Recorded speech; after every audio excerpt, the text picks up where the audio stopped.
The greatest might be a slight exaggeration, emphasis on slight, but it is certainly superior to most of the shows they're churning out these days, honestly.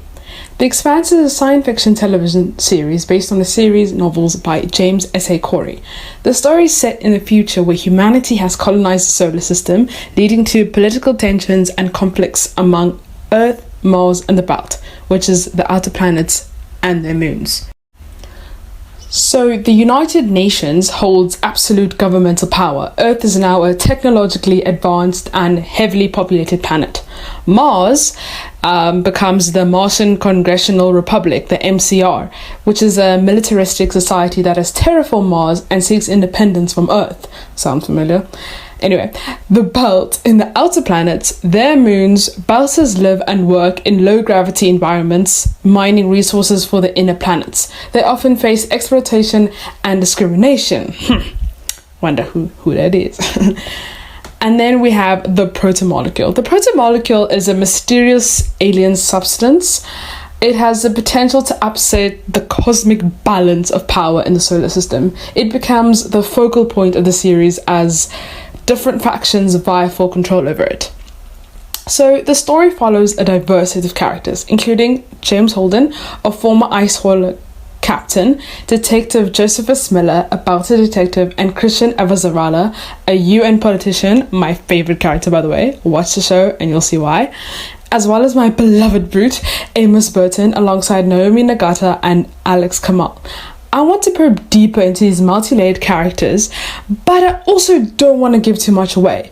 One thing I can commend is the well-crafted character growth. Their arcs were nicely done. You see just how they evolve and learn from their self-destructive flaws.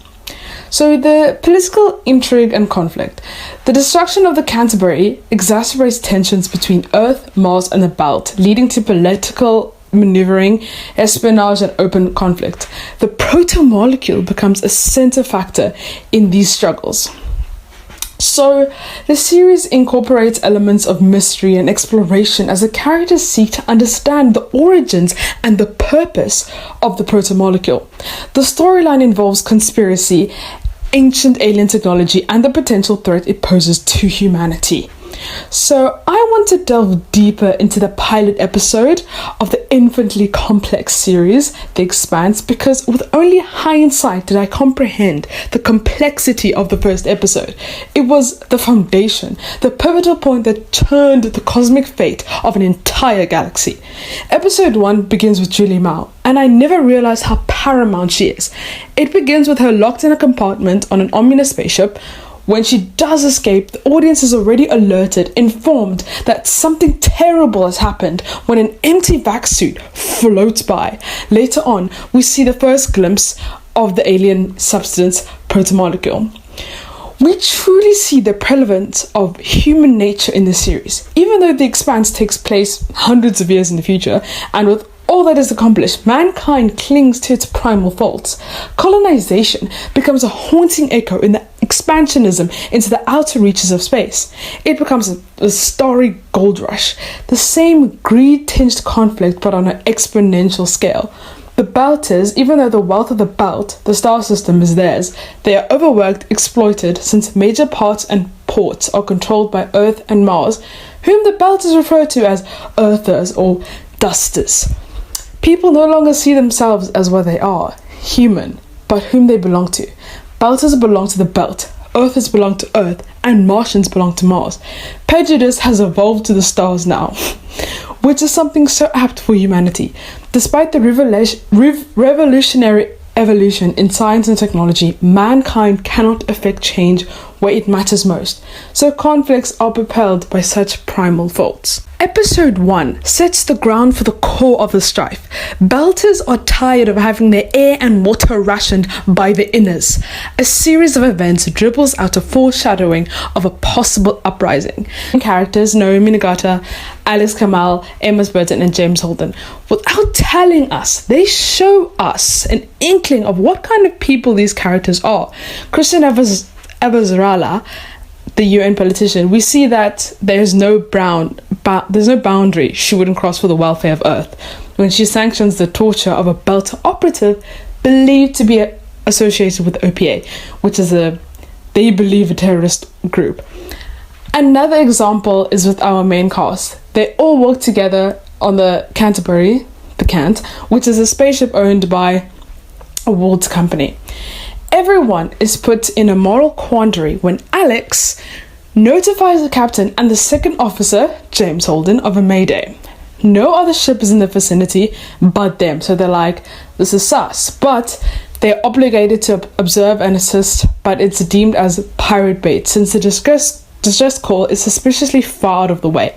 However, the main reason that dissuades the captain is that delaying the objective means they lose their time bonus on Ceres, the largest port in the belt, so he's just thinking about getting that bag. Anyway, the captain chooses to ignore it. However, later, James Holden does not only recover the purge log, but he secretly reported anonymously, and HQ responds by demanding the captain to send a salvage team to the distressed ship, only for us as the audience to learn that it's Julie Mau's ship. Even the panels, the interface, all the power is knocked out. The ship somehow still emits a distress beacon, only for them to find out that there's a planted transmitter on board that called them there. So when James Holden and the rest of the crew flee on their salvage ship thinking they're about to be jumped, they're about to be ambushed, spoiler, an enemy ship launches a torpedo at the Canterbury, utterly eviscerating the ship and everyone on it.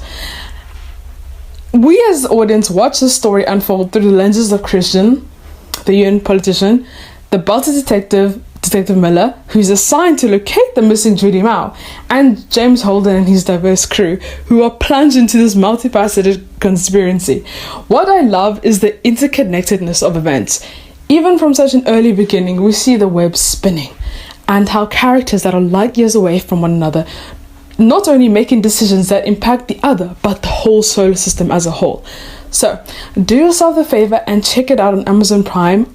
I'm not even someone who's into these kind of shows, but The Expanse brought me into my sci-fi era, y'all.